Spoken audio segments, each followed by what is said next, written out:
야, 선생님이 말한 오답수고의 관점대로 접근하고 있어? 근데 선지선별의 기준을 모호하게 잡아버리니까 틀리는 거라고. 가장 현실적인 접근을 해드릴 거란 얘기야.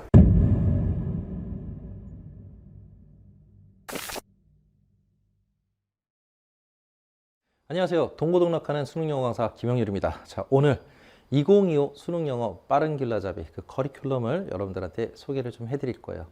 일단 제 커리큘럼을 좀 소개해드리기 전에 아무래도 제가 현강에서는 이름이 좀 있지만 인강에서는 저를 처음 보는 분들이 꽤 많으실 거라는 생각에 제 소개를 좀 간단하게 해야 될 것 같거든요. 일단 제 소개를 좀 먼저 해드리자면 수능 영어의 그 어느 누구보다도 진심이다. 제가 확신할 수 있는 이유가 저는 영어 강사가 되는 게 꿈이어서 공부를 나중에 다시 시작한 사람이에요. 여러분들 나이 때 공부 졸라 못했었거든.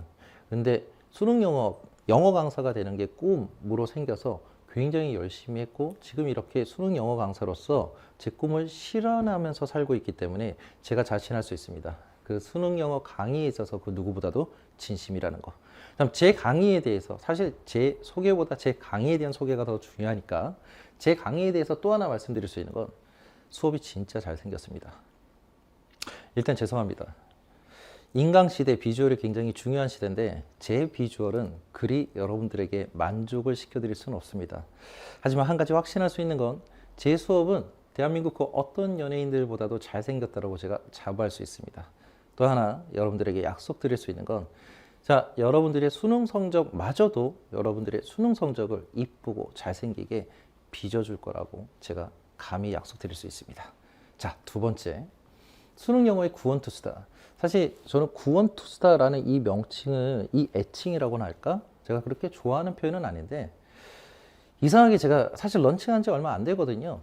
근데 6월 모평 해설 제가 좀 끝나고 나면 그때부터 이렇게 수강생이 좀 부쩍 늘기 시작해. 보통 좀 Q&A로 이렇게 묻는 친구들을 보니까 대체적으로 이런 얘기를 좀 많이 해요. 뭐 이런저런 공부하다 실패했거나 또 나름대로 열심히 공부했는데 6월 모평에서 좀 쓰디쓴 그런 결과들을 좀 맛보게 돼서 이렇게 저렇게 좀 해설 같은 거 보다 보니까 선생님 수업 마음에 들어서 선생님 수업을 듣기 시작했습니다.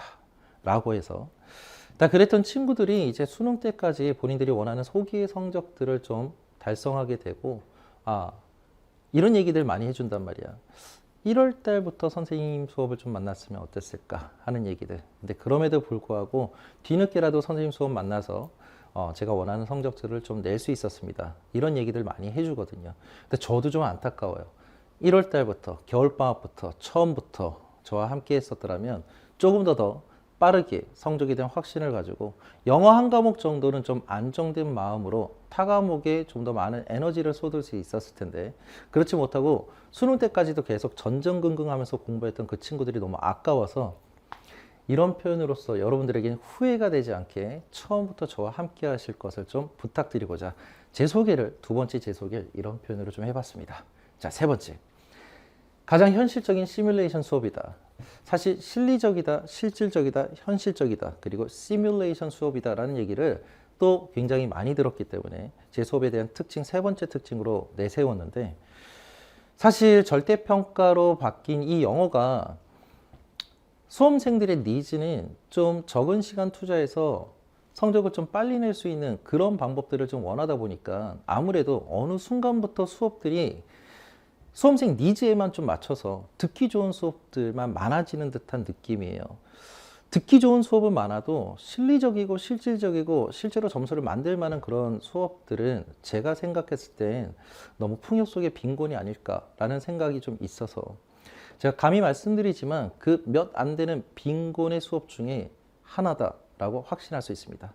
또 하나 제가 머스트와 머스트낫을 얘기하는데 제가 하라는 것들만 좀 잘 하시면 다른 불필요한 공부들을 좀 하지 않으실 수 있다라고 제가 확신할 수 있고 또 하나 저의 시그니처인데 must not 해서는 안 된다라고 하는 것들 학생들이 틀리는 이유, 학생들이 안 되는 이유 또 학생들이 시험장 가서 자기도 모르게 불쑥불쑥 튀어나오게 되는 그런 악습관들 자 이런 것들을 선생님은 십수년을 분석을 해서 물론 전국에 있는 학생들의 그런 선지 같은 것들을 분석해서 파악한 것도 있지만 제 현강생들을 좀 분석해서 가장 현실적인 틀리는 이유, 안 되는 이유, 악습관들을 분석해 왔던지라 이 분석된 데이터로 여러분들에게도 역시 틀리는 이유, 안 되는 이유, 악습관들을 수정해주고 고쳐줘서 틀리지 않는 방법을 조금 더 정확하게 알려줄 수 있는 그런 강사라고 확신합니다. 자, 이쯤 되면 이제 제 소개는 좀 됐을 거라고 생각해서 본격적으로 이제 커리큘럼에 대한 설명을 좀 해드릴 건데, 커리큘럼이 만들어지게 된 그 배경을 잠깐 설명을 드릴 거예요. 키워드를 이제 두 가지를 좀 던져 드릴 건데, 수능 영어가 좀 변했다라는 키워드하고, 그다음 최소한의 투자, 최대한의 효과. 아까 앞서 말씀드렸다시피 수험생들이 원하는 키워드잖아. 가성비 있는 공부. 자, 이거에 맞춰서 김영률은 어떤 전략을 내세웠는가 좀 알려드릴 겁니다. 먼저 변화하는 수능 영어. 잘 아시겠지만 수능 해설 강의, 총평 이런 것들 많이 보셨겠지만 제 커리큘럼이 이걸 베이스로 하기 때문에 간단하게 먼저 언급을 좀 해드릴게요. 수능 트렌드의 변화, 이거부터 제가 좀 언급하고 싶은 건데, 트렌드가 변화했다라고 저는 표현하고 싶지 않습니다. 트렌드가 변화했다라는 표현만 여러분들이 익히신다면 그 트렌드의 또 형식과 틀을 맞춰서 거기에 국한해서만 공부를 하실 거기 때문에 그만큼 스스로가 변화하는 수능 영어에 대해서 오히려 아이러니하게 한계점을 좀 만드는 공부가 될 수 있지 않을까. 그래서 또다시 트렌드가 변하게 되는 그런 수능 영어에 또 적응하기 어려워지실 것 같아서 저는 이렇게 표현할게요. 수능 트렌드가 변화했다라는 얘기는 출제자가 그동안에 갖고 있었던 무기들 중에 또 하나의 무기를 하나 더 얹을 수 있게 됐다라고 좀 표현을 해드릴게요. 그만큼 2025 수능은 여러분들이 조금 대하시고 접하셔야 되는 게, 이전에 선배들이 수능 영어를 공부하셨던 것보다도 훨씬 더 조금은 깊게 공부를 하셔야 되고 만만하게 하셔서는 안 된다라는 거. 자, 이게 포인트입니다. 어쨌든 어떻게 변화했냐면 핵심은 딱 하나예요. 자, 보시면 외부 선지로 나와 있는 문제들, 그러니까 패러그래프를 주고 그 밖에 1번, 2번, 3번, 4번, 5번 이렇게 선지를 주는 그런 형태들의 문제들을 보면 주로 대체적으로 주제 제목 같은 대의, 그리고 함축 의미, 문단 요약, 빈칸 완성 이런 문제들이죠. 잘 아시겠지만 지문의 난이도는 좀 평이하게 떨어졌고요. 선지의 난이도는 높게 출제가 되고 있다. 자, 이게 어떤 특징을 갖고 있는지 잘 아셔야 돼. 그 다음 어휘 순서 삽입 같은 경우가, 특히 이제 2024 수능 같은 경우에는 순서 문제가 굉장히 특징이었어요. 물론 빈칸도 좀 어려웠지만 순서 문제가 특징이었던 게, 이 순서 문제는 학생들이 공부를 해도 좀 는다라는 생각이 잘 들지 않아. 왜냐하면 보통 연결어, 지시어, 대명사 뭐 이런 것들 많이 활용을 하시잖아요. 어휘 문제 같은 경우 밑줄 주변만 보면 답 나오는 형태, 삽입형 무조건 끊기는 느낌이 있으면 답 내기, 뭐 이런 스킬적인 것들만 연습을 하니까 어쩔 때는 맞고 어쩔 땐 틀려. 그러니까 좀 일관된 자기의 성적들, 그리고 문제풀이가 잘 되지 않는 경험들을 많이 겪으셨을 거예요. 이렇게 1년을 준비하거든요. 대체적으로 수능을. 그러다 보니까 수능 당일날에도 이런 스킬이 적용이 되지 않는다는 거지. 왜? 수능은 이런 스킬을 근본적으로 원하는 그런 시험이 아니거든요. 지시어 연결어 대명사로 문제가 풀리게끔 출제하는 것이 아니라, 수능에 변화하는 트렌드는 사실 이게 2024 수능에 대한 트렌드만이 아니라 이전부터 있었던 트렌드거든요. 지시어 연결어 대명사를 주지 않거나 아니면 주더라도 기존에 그거 가지고 껴 맞춰서 문제를 풀었을 때 잘 풀리지 않게끔 출제하는 패턴, 이것이 이미 벌써 2, 3년 전부터 교육과정 평가원의 695평부터 그 전조를 보여왔기 때문에 사실 그렇게 뭐 처음 있었던 일들은 아니라는 거. 근데 이게 변화하는 이라는 이 워딩 때문에 2024 수능에서 두드러진 거거든요. 시사하는 바는 야, 스킬로는 안 돼, 이거란 말이야. 잊어버리시면 안 돼요. 그렇기 때문에 이런 현상들이 벌어져. 공부를 아예 안 하는 친구들, 적게 한 친구들은 차치하고요. 넌 왜 대상이야? 중요한 건 공부를 했음에도 불구하고 이 수능이라는 본질의 트렌드를 맞춘 사람들과 공부를 했지만 이 수능이 원하는 것에 맞추지 못한 사람들에게 있어서의 난이도가 극명하게 차이가 나는 그런 시험으로 앞으로는 더 변할 것이라는 거. 그러니까 공부하는 방법이 굉장히 중요해진 거죠. 그러니까 이걸 베이스로 해서 여러분들이 어떤 대안을 가지셔야 되냐면, 첫째, 중요한 건 선지 난이도를 높게 줬고 스킬로는 이제 문제를 더 이상 해결할 수 있게끔 출제하지 않는다는 것 자체가 여러분들은 사고할 수 있는 능력이 수능 영어에서도 더더욱 필요하다는 거. 상대평가 때는 사고력을 측정하는 시험 문제를 많이 출제했었지만 절대평가로 바뀌면서 지문을 읽는 수준에 따라서 등급을 맞출 수 있느냐 못 맞추느냐 정도로 바뀌었단 말이에요. 근데 이제는 다시 수능의 본질로 돌아온 거지. 사고력을 개발하셔야 됩니다. 그러니까 기존에 단어 많이 외우고 문제 많이 풀고 그리고 혹여 이렇게 생각하는 친구들. 아니 뭐 수능 영어야. 읽을 수 있으면 그래도 사고는 자연스럽게 돼서 점수를 낼 수 있는 거 아니야? 라고 생각하는 친구들이 분명히 있을 텐데 아니다라는 거. 반드시 사고력을 개발을 꼭 해주셔야 돼요. 두 번째, 순서 삽입 빈칸이 승부처인 거는 변함이 없을 거야. 뭐 정답률을 보시면 아시겠지만. 근데 70분 동안 45문제를 운영한다는 차원에서 생각을 해보면 순서 삽입 빈칸의 문제를 풀 때에는 그만큼 시간적으로나 정신적으로나 여유가 있어야 돼요. 무슨 말이냐면 다른 문제 유형들에 대해서 여러분들이 시간적으로 세이브가 될 수 있어야 되고 점수로서 토대가 빌드업 될 수 있어야지만 좀 더 안정된 상태에서 순서 삽입 빈칸을 마주할 수 있다는 얘기지. 그러려면 예년처럼 순서 삽입 빈칸에만 올인하시면 안 된다는 얘기야.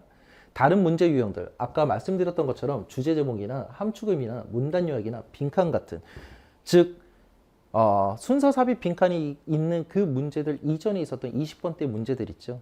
얘네들도 이제는 맞춘다를 넘어서서 빠르고 정확하게 맞춘다라는 연습이 선행되어야지만 순서 삽입 빈칸도 안전하게 이 구간에서 승부를 보고 여러분들이 원하시는 등급을 받을 수 있다는 얘기예요. 세 번째, 전략적인 대비가 필요하다. 시행착오를 좀 줄이는 공부가 있으셔야 되는데 무지성적으로 무작정 공부에 대한 전략을 짜서 하루에 몇 개씩 이렇게 나가다 보면 차곡차곡 실력이 쌓이겠지라고 생각하시면 안 된다는 거. 국어, 수학, 탐구가 전략적인 학습이 필요하듯이 수능 영어도 이제는 전략적인 학습이 필요하다. 자, 이 세 가지를 기준으로 해서 얘를 베이스로 해서 선생님이 커리큘럼을 어떻게 운영하는지 자 거기에 주목하시면 되시는 거고 또 하나의 키워드가 남았죠. 최소한의 투자, 최대한의 효과를 내는 것이 이제 절대평가 수능 영어가 갖고 있는 특징인데 미리 말씀을 드리자면 최소한의 투자죠. 근데 이걸 이렇게 바꿔서 생각하시면 안 돼. 최소한의 시간 투자라고 생각하시면 안 돼요. 그러니까 하루에 10분씩 투자해서 수능 영어 1등급을 받을 수 있는 건 내가 생각했을 때 극상위 1등급도 힘들지 않을까라고 생각을 해요. 아니 확신할 수 있어요. 안 됩니다. 어려워요. 최소한의 시간 투자라는 건 없어. 하지만 최소한의 노력 투자는 있어요. 무슨 차이냐고? 최소한의 시간, 최소한의 투자, 최대한의 효과가 안 되는 이유를 역으로 한번 가봅시다. 영어를 잘 못하는 친구들이 영어 성적을 올리기 위해서 이것저것 공부들을 많이 하거든. 처음 말씀드렸던 것처럼 수능 영어가 필요한 영어에 국한해서만 공부를 해줘야 되는데 그걸 찾아가는 과정이 너무 험난하고 힘들어. 그러니까 여러 번 실패를 거듭했을 때야 비로소 아 이런 게 수능 영어구나 하고 찾아가게 되기까지의 시간이 엄청나게 많이 걸린다는 얘기야. 그러니까 시행착오가 많은 것이 영어 과목이란 얘기지. 시행착오를 줄이면 줄일수록 최소한의 투자, 즉 노력 투자가 가능해집니다. 시행착오를 최소화로 하셔야 되는데 시행착오를 최소화하는데 어려움을 줄 만한 것들이 이런 것들이에요. 세 가지가 있는데 좀 간단하게 얘기하면 이래. 공부를 하면서 익숙도가 높아지면 자연스럽게 해결될 수 있는 문제가 1, 2, 3번이에요. 사실상. 근데 우리는 1년이라는 한정된 시간이 있고 사실 6년이라는 시간 동안 꾸준하게 투자해서 익숙도가 올라가고 자기도 모르게 어렸을 때부터 공부해왔던 것들이 몸에 체화되고 자연스럽게 배워서 사고력도 원활하고 수능이 필요로 하는 영어까지 취할 수 있으면 가능하지만 긴 시간이 필요했다고. 왜? 익숙해지기까지 이런저런 실패하는 모든 과정들을 포함해서 오랜 시간을 겪어왔기 때문에 가능했던 것이니까. 근데 우린 1년이라는 시간밖에 없습니다. 그래서 첫 번째, 수능 영어가 필요한 영어만 국한해서 공부할 필요가 있다는 거. 영어라는 범주는 굉장히 넓어요. 근데 그 중에 수능 영어가 이만큼 들어가 있어요. 갭이 있지.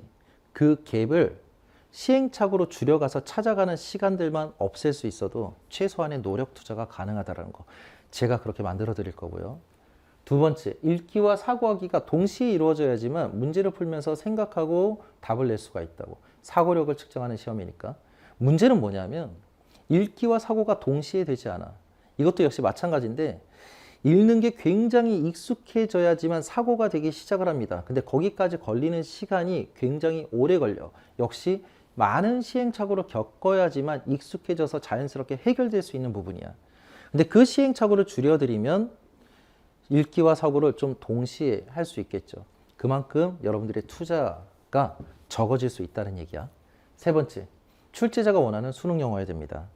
그러니까 지문을 잘 읽으면 답을 낼 수 있다. 좋아. 사고력이 중요하다며 지문을 잘 생각하면서 읽으면 답을 낼 수 있다 라고 생각하는 친구들이 있어요. 뭐 결과론적으로 맞습니다. 문제는 뭐냐면 두 가지야. 제한된 시간 동안에 빠르게 읽어야 되는데 과연 그렇게 정확하게 지문을 읽을 수 있을 것인가.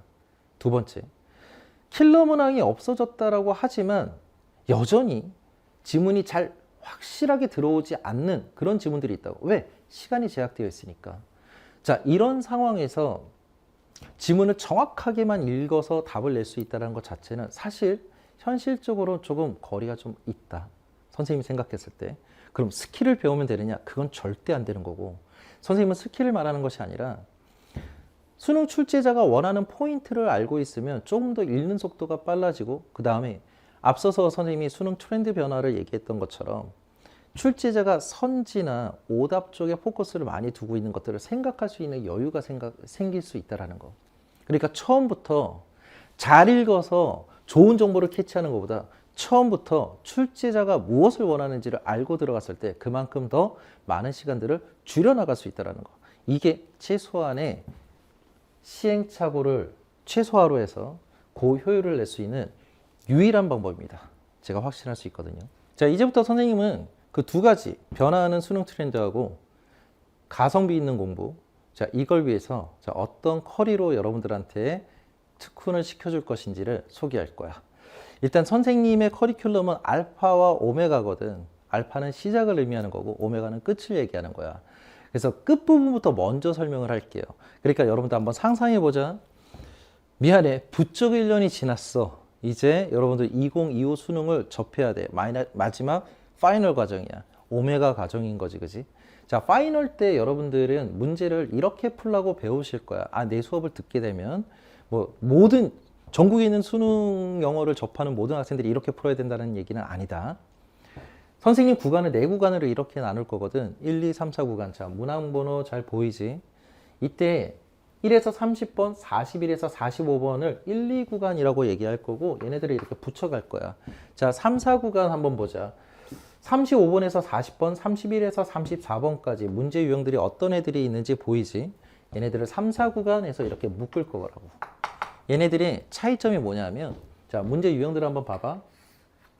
1, 2 구간, 3, 4 구간이 1, 2 구간은 3, 4 구간을 위해서 점수와 시간에 대한 토대가 마련이 돼야 돼. 점수와 시간에 토대가 되어줘야 되는 구간이야. 근데 사실 만만치 않은 문제 유형들이 있지. 그러니까 여기에 대한 연습이 먼저 사전에 되어 있어야지만 파이널 과정 때 얘네들을 빨리 푸는 연습이 자연스럽게 될 수 있는 거야. 야, 파이널 때 한 번에 될 수 있는 게 아니야. 지금 선생님은 파이널 과정부터 먼저 설명하고 있는데 그 전부터 먼저 트레이닝이 되어 있어야 돼. 자, 여기서 점수와 시간이 토대 마련이 되어야 되는 이유 자체가 뭐냐면 결국 승부처는 얘거든. 순서, 삽입, 빈칸. 얘네가 승부처야. 그러니까 여러분들이 원하는 등급, 그리고 1등급을 목표로 하거나 여러분들이 원하는 등급을 받기 위해선 어쩔 수 없이 순서, 삽입, 빈칸을 원하는 만큼 맞아줘야지만 여러분들이 원하는 등급, 1등급을 원하신다면 1등급이 보장이 되는 거예요. 근데 순서, 삽입, 빈칸만 열심히 하면 안 된다라고 얘기했지. 여기 있는 연습이 선행되어야지만 시간, 점수도 토대가 되고 시간도 세이브가 돼서 여기에서 승부를 볼 수 있는 실력이 만들어진다는 거. 근데 이게 파이널 때부터 이렇게 연습한다고 수능 때까지 만들어지는 것이 아니란 말이야. 그 전부터 연습을 시켜줘야 돼. 그러면 이 파이널 과정 이전에 어떤 연습이 필요하냐? 먼저 얘네들을 구간별로 나눠서, 즉 파이널 때는 얘를 한 세트의 모의고사로 연습을 하잖아. 그런데 파이널 이전 과정에서는 얘네들을 구간별로 먼저 따로 연습을 하게끔 시킬 겁니다. 자, 이 오메가 끝을 기준으로 해서 선생님의 새로 바뀐 커리큘럼을 다시 한번 설명을 좀 해드릴 건데, 끝에서부터 역으로 들어갈 거야. 지금 선생님이 마지막 파이널 과정을 설명을 드렸고, 파이널 이전 과정에서 어떤 연습이 있어야 된다고? 구간에 대한 연습이 있으셔야 돼, 먼저. 그러니까 얘는 하프 모의고사 개념하고는 좀 다르다, 얘들아. 아까 얘기했던 1, 2구간, 3, 4구간을 따로따로 집중 훈련을 시켜드립니다.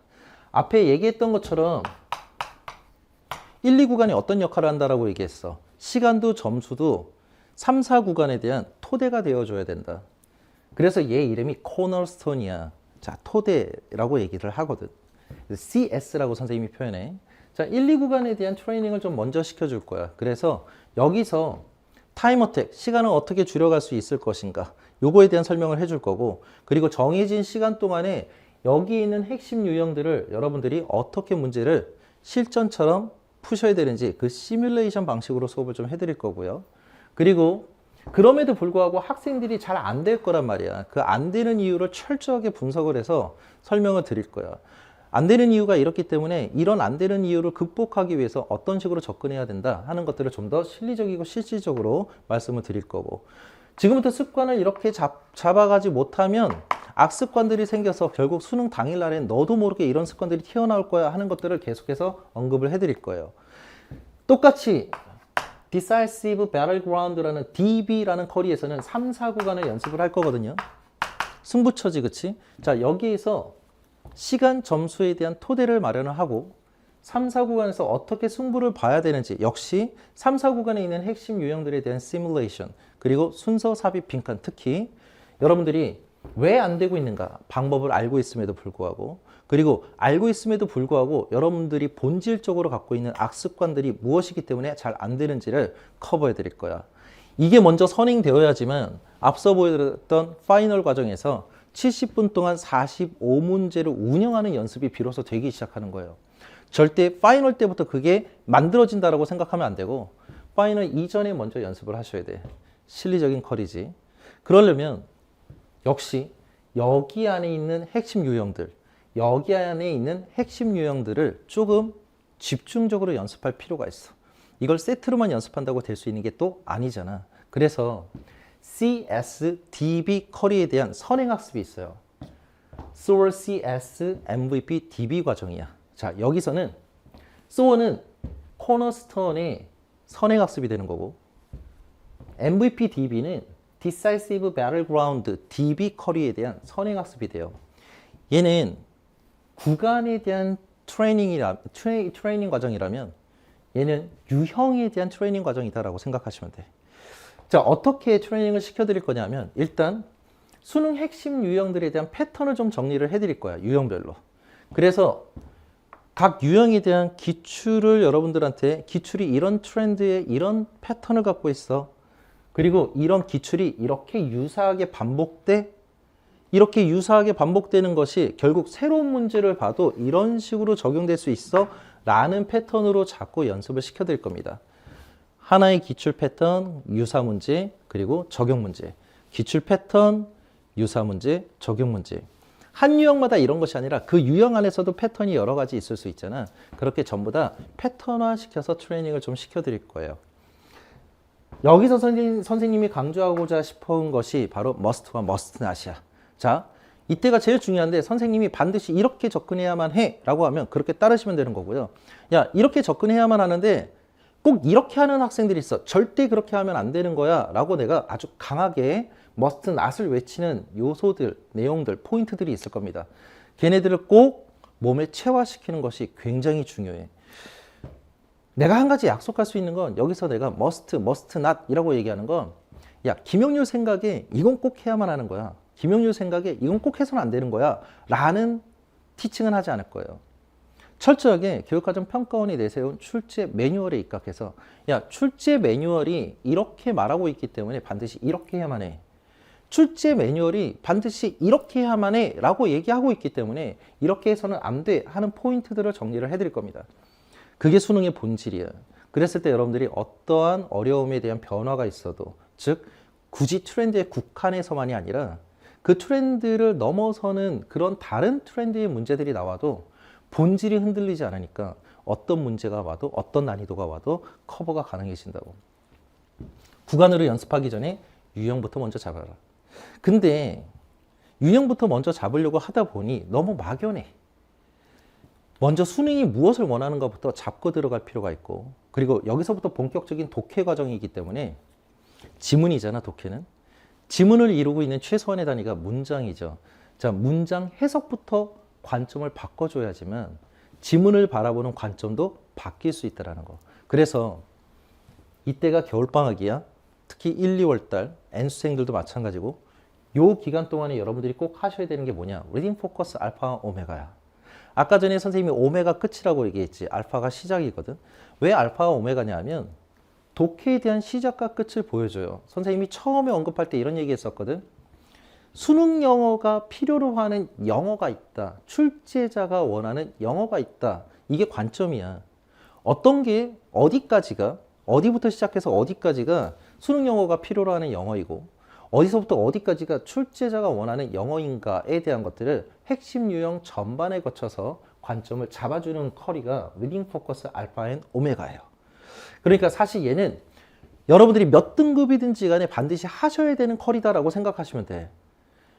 문제풀이 과정이 아니야. 이거 다 배운다고 해서 문제가 갑자기 풀리거나 이러지는 않아. 물론 극상위권 1등급들은 이것만 보고도 문제가 어느 정도 풀릴 수 있을 거야. 근데 그 아래 등급들은 사실 이걸 보고 좀 어려울 수 있어. 뭐가 어렵냐면 내가 해석을 하려고 하거나 내가 문제를 풀려고 할 때 좀 어려울 수 있어. 근데 그렇게 할 수 있는 능력을 만들어주겠다라고 만든 커리가 아니란 말이야. 수업은 이해할 수 있으니까 수업을 쭉 따라오면서 수능 영어가 필요로 하는 영어가 여기까지구나. 이 정도의 문장력, 이 정도의 지문력, 이 정도의 선지선별 능력 정도를 갖추면 앞으로 내가 1년 동안 공부했을 때 저것만 갖추면 수능 때 어려움이 없겠구나 하는 시작과 끝을 알게 되는 그런 수업이다라고 생각하면 돼. 수업만 이해할 수 있으면 되니까 수업은 내가 잘 이해시켜 줄게. 이 과정은 어느 등급이든지 간에 반드시 하셔야 되는 거. 자, 그 다음 팁스야. 동시에 하시는 게 좋은데 등급이 낮은 친구들 같은 경우엔 팁스 먼저 하고 알파 오메가 이렇게 가는 게 좀 도움될 수 있을 거야. 3등급 이상이다 네가. 그러면 둘을 같이 하는 게 좋고 4, 5, 6, 7 이런 등급이다. 그럼 팁스부터 먼저 하고 그 다음 리딩 포커스 따라가시면 훨씬 더 효율적일 겁니다. 자, 얘네들은 해석의 관점, 독해의 관점 잡아주는데 팁스에 대해서 조금만 더 설명을 해줄게. 해석에 대한 관점을 바꾸는 거야. 그냥 여러분들이 일반적으로 알고 있는 그런 구문 수업이겠지라고 생각하시면 큰 코 다쳐.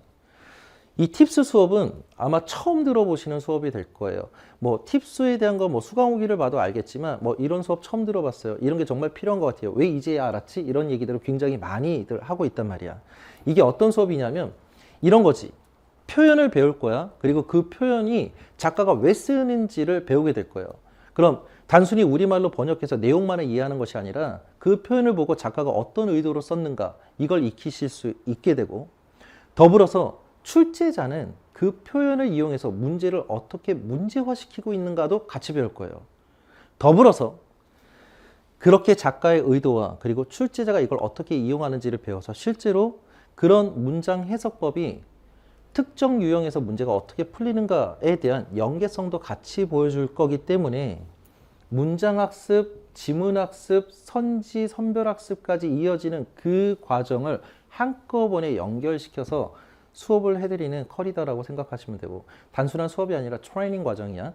이런 훈련을 통해서 문장 해석과 동시에 지문 독해 그리고 선지, 선별까지 한 번에 시행착오를 최소화하면서 쭉 연결고리를 잇고 트레이닝 할 수 있구나라는 걸 몸소 경험할 수 있게 될 것입니다.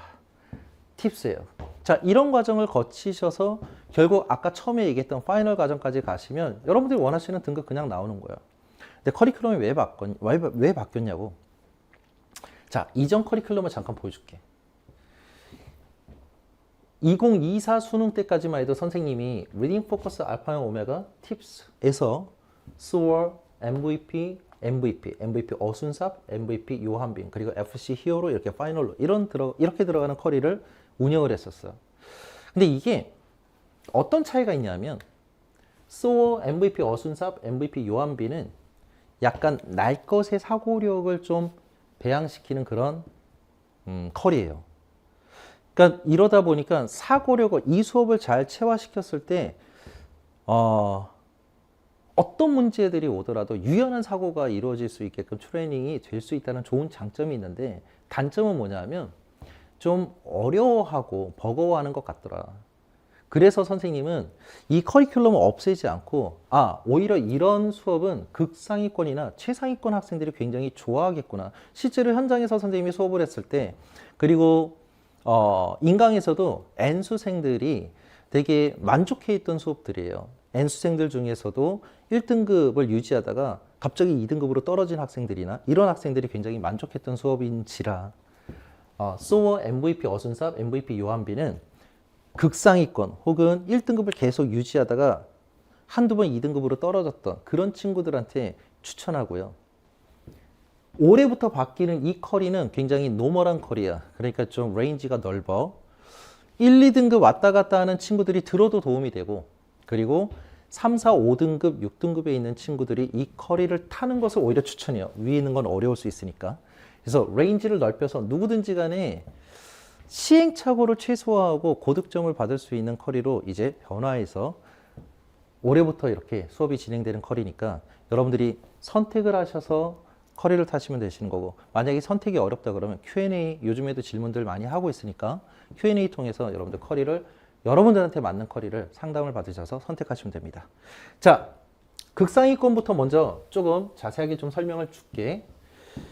최상위권, 올해 바뀌는 버전보다는 팁스하고 리딩 포커스 알파 오메가, 그리고 이전 커리, 현재 지금 선생님이 촬영이 다 되어 있는 커리, MVP 어순삽 요한빈으로 마무리 하시고요. 극상위권들 중에서, 극상위권이야, 그러니까 보통 95점 정도 이상을 계속 유지해온 친구들, 아직 2등급으로 떨어져 본 적이 없는 친구들 같은 경우에 나는 조금 더 적은 시간 투자해서 고효율을 보고 싶다.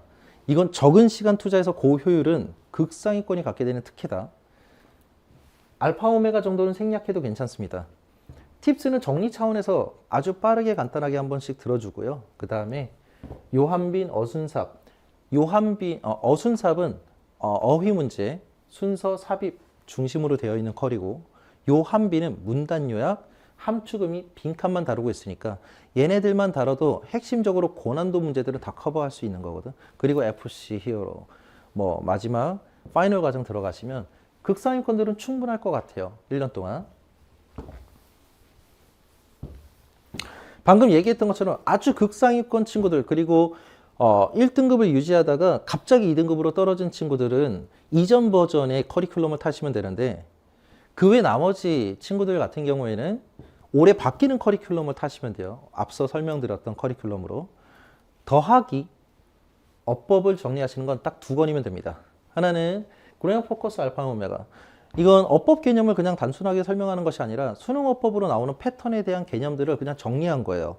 그러니까 누가 후기에다 이렇게 써놨더라고. 기초 학생들이 보기에는 조금 어려운 개념입니다 라고 얘기를 이렇게 써놓은 후기를 본 적이 있어. 정확합니다. 그러니까 얘는 기초와 기본이 없는 친구들이 보는 것이 아니라 3등급 정도 이상, 어법이 좀 헷갈리거나 수능 어법에 나오는 어법만 좀 다루고 싶은 친구들. 그래서 개념을 익힘과 동시에 패턴도 동시에 익히고 문제까지 바로바로 풀 수 있게끔 이렇게 개념 문제풀이를 수능 어법에 국한해서 정리하고 싶은 친구들은 그래머 포커스 알파 오메가로 정리를 하시고요. 2등급 이상의 어법 개념은 알아. 근데 문제에 대한 풀이가 좀 꾸준하게 필요한 친구들이 있어. 이런 친구들은 Just 10 Minutes for Grammar라는 10분 어법이 있어요. 하루에 10분만 투자하시면 어법이 해결될 수 있어. 매 강좌가 10분짜리 강좌야. 인기 많아. 10분씩만 투자하면 되니까. 그냥 듣기만 하셔도요, 수업들이 계속 반복돼.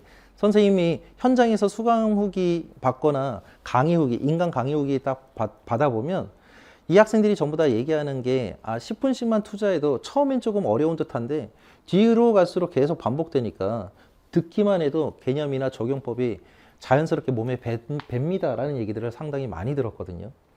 그대로 하루에 10분씩만 투자하시면 돼요. 그럼 어법은 충분합니다. 어법 자꾸 포기하는 친구들이 있어서 하는 얘기야. 어법 포기하면 1등급은 너무 힘들어져. 그러니까 생각해봐 얘들아. 88, 89는 어법 때문에 안 나오는 거야. 78, 79는 어법 때문에 안 나오는 거야. 2등급이.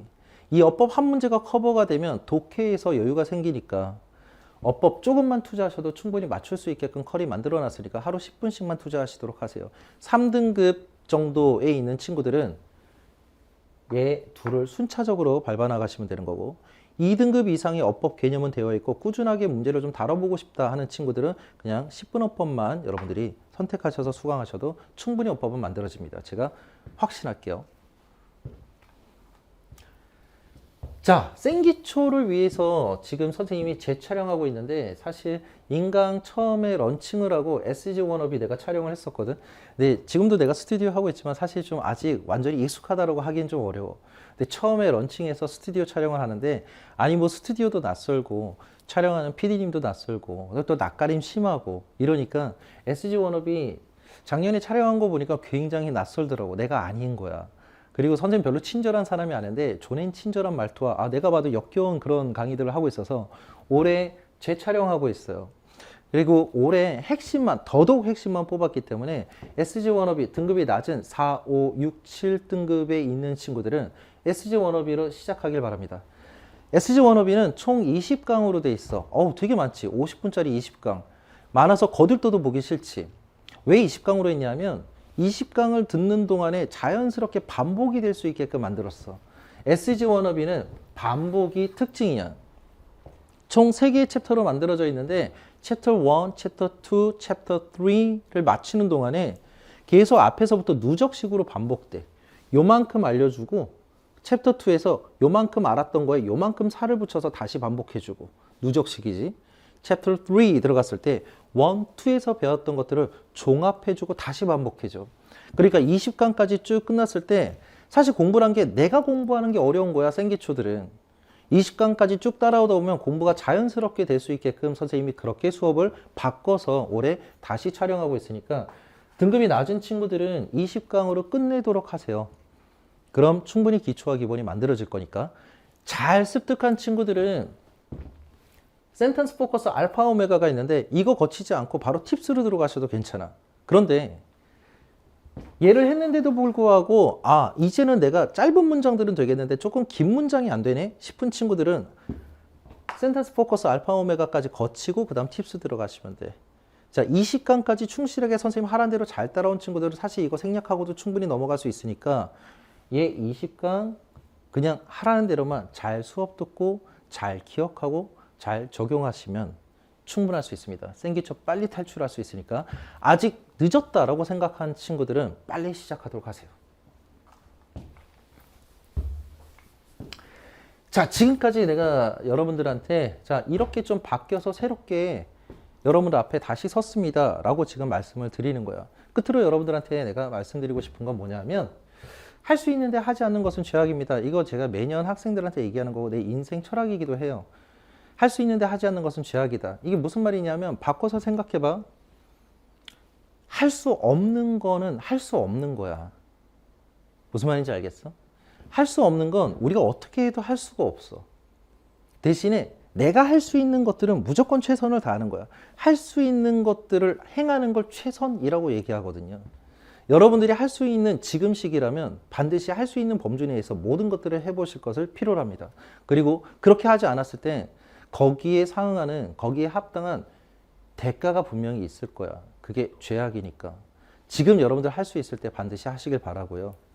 그 해나가는 과정이 굉장히 힘들고 어려울 거라고. Q&A 선생님이랑 같이 주고받은 친구들은 알겠지만 내가 끝에다 항상 함께 고생합시다. 함께 즐깁시다. 같이 힘냅시다 라는 얘기들을 많이 하거든요. 절대 이 어려운 과정, 이 힘든 수험생활 여러분들한테 수업만 던져놓고 맡기지 않을 겁니다. 같이 고생할 거고요. 조금이라도 여러분들이 바뀔 수 있게끔, 영어의 진심이니까 강의의 진심이거든요.